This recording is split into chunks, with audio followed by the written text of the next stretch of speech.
Sports Video Group's Jason Dachman here with another episode of SVG SportsTech On Demand. I am here with a couple gentlemen from GLOOKAST. We've got Øystein Naess, Director of Global Pre-Sales and Services, and Guilherme Silva, Co-Founder and CEO of GLOOKAST. Gentlemen, welcome.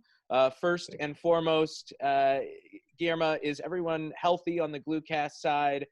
Your families, is everybody doing okay? Everybody doing good. Everybody doing good to hear. That's what's very good. Yeah, that's very good. Yeah. So obviously, this pandemic has had an impact on the entire industry, and everybody is just trying to deal with it. So let's start out with the big question, and that's, what is the immediate impact been on GLOOKAST, and how are you guys dealing with it? Well, Jason, thanks for the opportunity.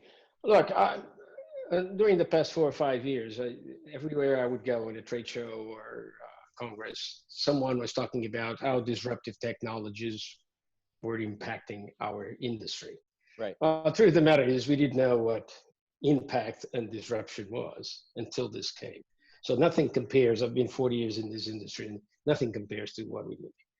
I truly believe that there may be some positive signs, some take backs if we learn the lesson and we take it back to our business. And if we obviously shape the strategy accordingly. At GLOOKAST, when this thing started, we, like everybody else, we went remote the very early days of March. We talked like if it was 1 year ago, but it was not. The very early days of March, all 5 offices went remote. And so I started talking to the team and tried to make a definition. What is success? And there's 2 variables for it.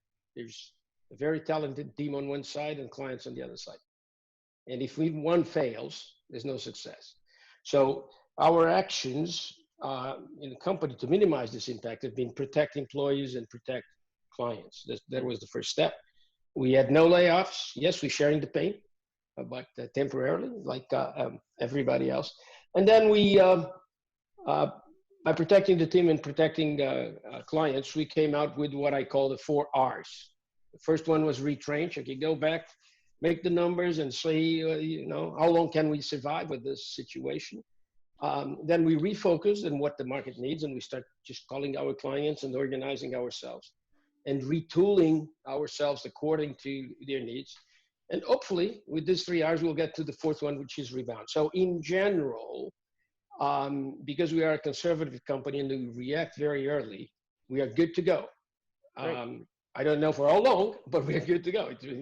If people tells me this is going to last 5 years, it will be hard. But well, let's hope not. Let's hope things come back sooner than later. But with those 4 R's, do you foresee there being any impact on the product roadmap overall for GLOOKAST? Anything specific beyond kind of that overall philosophy? Well, there's no doubt about it. And again, I have to say that either we are visionaries or we were lucky, or a combination of both, because we have 3 product lines and 2 of them are currently cloud deployable per se. So it's what we call media producer and media services, is just microservices that run already in containers and can be orchestrated with Kubernetes and all this good stuff on cloud. The third one cannot yet, because there's a lot of hardware still involved. So it immediately, yes, there was an impact and it changed. And again, we went by phases. Phase 1, we are accelerating with the engineering, working from home, but it's softer. So we are accelerating the optimization of that cloud deployment.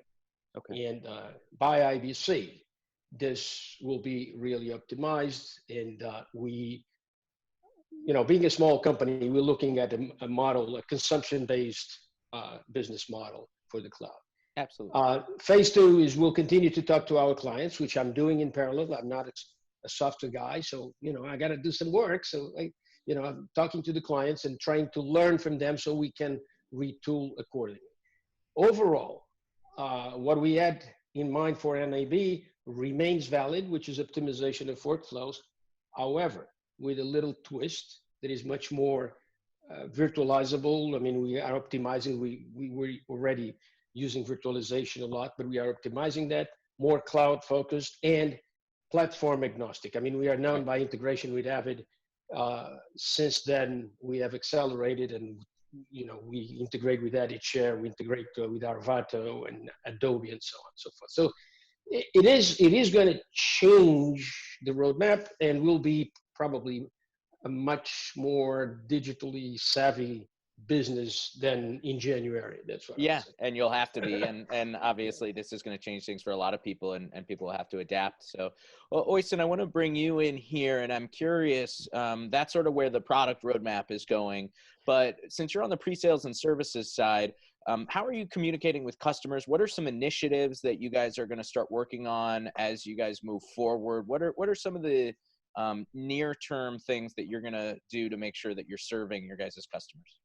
Yeah, I mean, thanks for the opportunity to talk about kind of how one thing is what we do with technology, but obviously another thing is what we do with the people using the technology, which is really kind of what we're aiming at, kind of, creating that experience and solving the problems that actual humans have. And we use technology to do that. So specifically technology, just if you leave it kind of untouched and just let it run, eventually run into trouble, right? And normally our customers will have their engineering team, everybody kind of on staff, they will be kind of on site. What we see nowadays, obviously, is that a lot of people are working from home, meaning that one thing that we're trying to do. Working from home.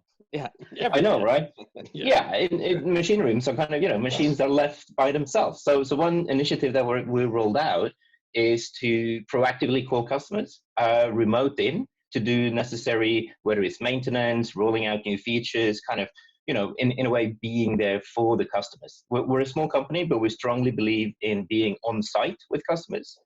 Nowadays, obviously, that is tricky. So we're trying to do the next best thing, which is really kind of, deploy all the things we've learned about working remotely as a small company and kind of try to deploy that little feeling of being on site, of logging in, being there virtually, right? And kind of tricky thing is obviously to kind of create that little, in a good meeting, when you go out, you have a cup of coffee, that's where the real conversation starts. You're kind of trying to, create those small atmospheres as well with the customer. So not just dial in to solve a problem, but actually kind of proactively work out new workflows and, retrain, do those normal activities as much as we can, but do them, from remote.